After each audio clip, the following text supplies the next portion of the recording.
Hello students, आज हमारा topic चलेगा रिवैल्यूएशन अकाउंट। तो आज हम रिवैल्यूएशन अकाउंट देखेंगे, उसके जर्नल एंट्रीज को देखेंगे कि रिवैल्यूएशन अकाउंट की जर्नल एंट्रीज किस तरह से की जाती है। इसी सीरीज में आप देखिए question number 49। Question number 49, yes, pass journal entries to record the following transaction on the admission of new partner. Journal entry pass करनी है तो आप क्या बनाएंगे? सबसे पहले जर्नल का वही परफॉर्मेंस जो पहले था, date, particular, LF, DR amount और CR amount. Date, particular,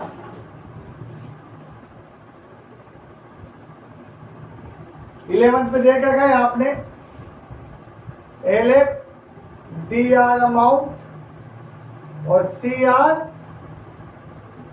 amount, rupees और रुपीज। ओके, रिवैल्यूएशन अकाउंट बनाया था, मैंने आपको बताया था, उसके अकॉर्डिंग हम उसकी क्या बना लेंगे? Journal entry. जैसे आप ट्रांजेक्शन देखिए, number 1, land and building under value 2 lakh, 2 lakh रुपए से कम वैल्यूएशन हुआ लैंड एंड बिल्डिंग का। तो कम हुआ है तो बढ़ाना है। तो अगर लैंड एंड बिल्डिंग का वैल्यूएशन बढ़ेगा तो ये रिवैल्यूएशन अकाउंट के क्रेडिट में आएगा, यानी कि रिवैल्यूएशन अकाउंट क्या होगा? फायदा हुआ तो वह क्रेडिट होगा। तो रिवैल्यूएशन क्रेडिट और डेबिट क्या होगा? Land and building. जैसे आप यहाँ देखो, तो अगर हम रिवैल्यूएशन अकाउंट बनाते हैं तो land and building under valued है, कम वैल्यूएशन हुआ तो वैल्यू बढ़ाएंगे। तो वैल्यू बढ़ाएंगे तो किस तरफ आना चाहिए? By land and building. तो एंट्री बनी land and building account debit to revaluation. तो फर्स्ट ट्रांजेक्शन की यहां पर एंट्री बनेगी land and building account debit to revaluation account. Narration हम लोग आप लोग दीजिए ना, increase in the value of land and building. कितने रुपए से वैल्यू बढ़ी? 2 लाख, तो 2 लाख, और यहाँ पर भी कितना हो गया? 2 lakh. Land and building under valued, come valuation हुआ था तो हमें वैल्यूएशन बढ़ाना है। तो वैल्यूएशन बढ़ाना है तो land and building account debit to revaluation. Second, stock over valued by 20%, book value of 60,000। अब स्टॉक का वैल्यूएशन क्या 20% ज्यादा हो रहा है और बुक वैल्यू कितनी है? 60,000। तो 60,000 रुपये बुक वैल्यू है। तो आप देखिए ओवर वैल्यूड है तो कम करना है वैल्यूएशन। एसेट्स की वैल्यू कम होगी तो किधर आएगा? To store. अब ये 60,000 है, 60,000 20% ज्यादा, यानी कि अपॉन 120 के बराबर वैल्यू है। तो 120 के बराबर वैल्यू और इंटू कितनी बढ़ी हुई है? 20, तो 26 जाएगा, यानी कि वैल्यू कितनी बढ़ी हुई है? 10,000। तो 10,000 से वैल्यू आपको क्या करना है? कम करना है। तो कम करना है तो किस तरफ आएगा? ये रिवैल्यूएशन अकाउंट के डेबिट में आएगा।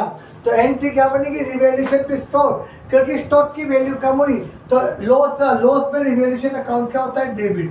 तो एंट्री बनेगी revaluation account debit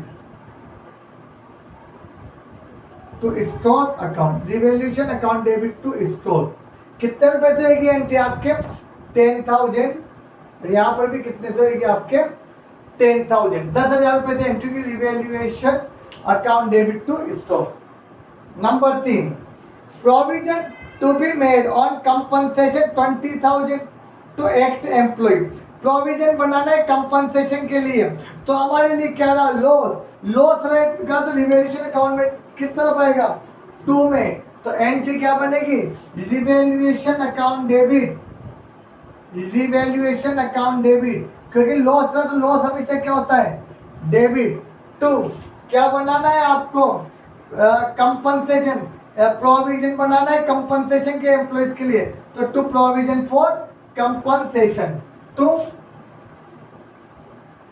provision for compensation, provision for compensation. कितना बनेगा आपका यहाँ पे? प्रोविजन फॉर कंपनसेशन कितना बनेगा?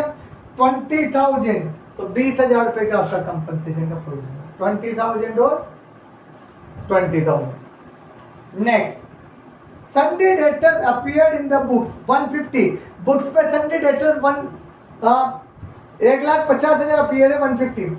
दे are estimated to produce not more than 130, और कि वो 1,30,000 रुपए से ज्यादा नहीं होंगे. तो यानी कि 20,000 के डेटर्स कम हो गए. तो 20,000 के डेटर्स कम हुए तो इसके लिए क्या बनेगा, डाउटफुल डेट. तो ये लॉस रहा, तो लॉस किधर आएगा 2 में. तो एंट्री क्या बनेगी, रिवैल्यूएशन अकाउंट डेबिट टू 20,000 से कम होने की संभावना है, तो to provision for doubtful debt. 150 से कितना हो गया 130, तो कितना कम हुआ आपका 20,000. तो 20,000 से हम इनको कम कर देंगे. तो एंट्री बनी revaluation account debit to provision for doubtful debt, क्योंकि 20,000 के डेटर्स क्या हो गए आपके, कम हो गए. नेक्स्ट ट्रांजेक्शन देखते हैं. इसको पहले मिटा देता हूँ, उतार लिया होगा आप लोगों ने आई थिंक.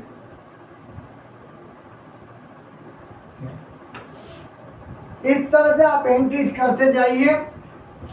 जिस तरह से अकाउंट में अगर एसेट्स की वैल्यू कम हुई तो रिवैल्यूएशन अकाउंट डेबिट, और बढ़ी तो क्रेडिट.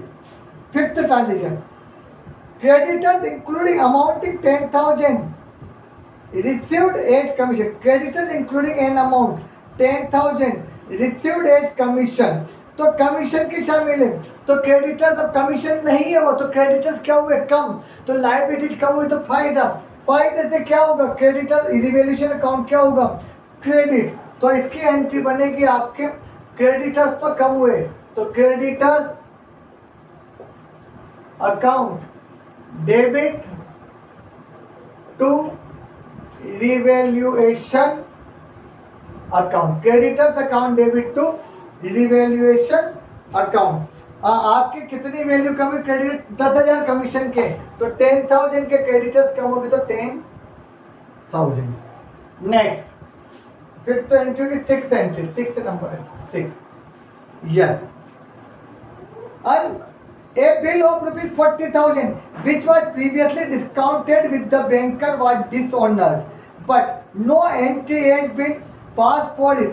हमारा कोई बिल डिसऑनर्ड हो गया था, डिसऑनर्ड हो गया तो एंट्री नॉर्मली क्या होती है, कोई बिल डिसऑनर्ड हुआ तो हमारे क्या बन जाएंगे, 40,000 का बिल था वापस देखो.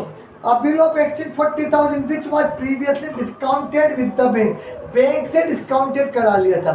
तो बैंक से डिस्काउंटेड क्या हुआ, अगर कोई बिल डिसऑनर्ड होता है तो एंट्री क्या होती है, हमने 11 से पढ़ी थी, एक्सेप्टर टू बैंक. तो एक्सेप्टर की जगह क्या वर्ड आएगा, डेटर. तो क्या एंट्री बनेगी आपके यहाँ पर, सन्ड्री डेटर्स अकाउंट डेबिट. 11 तो बिल्स ऑफ एक्सचेंज वाले चैप्टर में पढ़ा था, एक्सेप्टर टू बैंक.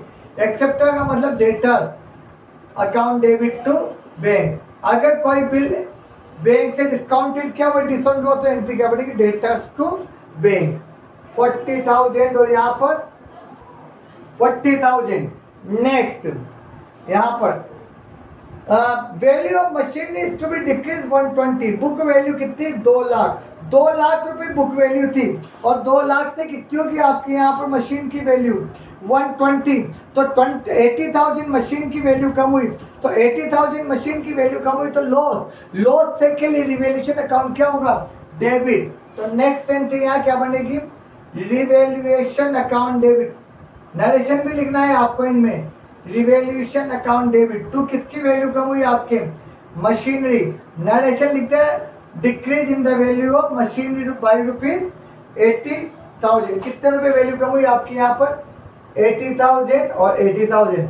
इन सब क्वेश्चन के साथ आपको जो एंट्रीज करी उनके साथ आपको नरेशन भी लिखना कंपलसरी है. तो यहाँ पर एंट्री क्या हो जाएगी आपकी, revaluation account debit to machinery account. Next 9th एंट्री, expenses on revaluation amount 8,000 has been paid by X. अब रिवैल्यूएशन का एक्सपेंसेज जो तो नुकसान रहा, पर नुकसान किसने दिया, वो लॉस एक्स ने दिया. तो एंट्री क्या बनेगी, लॉस रहा तो लॉस से रिवैल्यूएशन अकाउंट डेबिट. तो रिवैल्यूएशन अकाउंट डेबिट टू किसने दिया, एक्स ने, तो X capital account. Revaluation account debit to X capital account. हमने कितने रुपए पेमेंट किया, 8,000. तो यहाँ पर 8000 और यहाँ पर भी कितना हो जाएगा 8। इस तरह से आपको जर्नल एंट्रीज पास करनी है।